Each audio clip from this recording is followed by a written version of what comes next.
दोस्तों, आज हम आपको एक ऐसे शेर की कहानी सुनाने वाले हैं जो जंगल का बादशाह तो था मगर कामचोर भी पहले नंबर का था। एक घने जंगल में एक बहुत ही सुस्त शेर रहता था। इसका नाम था शीरो। शीरो सुबह से शाम तक बस लेटा रहता था। शिकार करना इसके ख्याल में बहुत मेहनत का काम था। कल जरूर शिकार करूंगा, कल।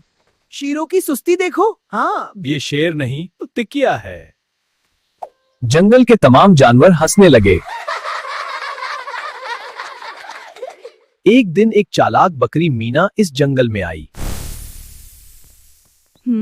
ये तो मजे का मौका है। आज इस सस्त बादशाह की खबर लेती हूँ। ओए शेर भाई, ओए बादशाह साहब, जागो जागो। क्या है? बस जागो। ठीक है ठीक है। कौन है? सुना है तुम बूढ़े हो गए, शिकार नहीं कर सकते। क्या मैं बूढ़ा? मैं जंगल का बादशाह। अभी मेरे पंजों में एक ही छलांग में उफ, ये घटना। तो फिर मुझे पकड़ कर दिखाओ। बादशाह हो तो बादशाहों वाला काम करो। ठीक है, पहले जरा गर्म हो लूं। शीरो ने पूरी ताकत से दौड़ना शुरू किया। दौड़ो, दौड़ो, दौड़!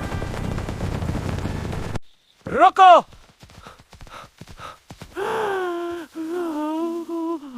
बस यही रफ्तार है? शेर नहीं, सस्त कुचवा है शेर के भेस में।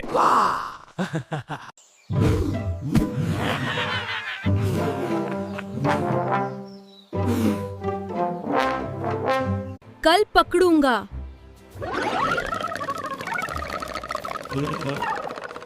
कल भी यही कहोगे? काश थोड़ा कम सुस्त होता।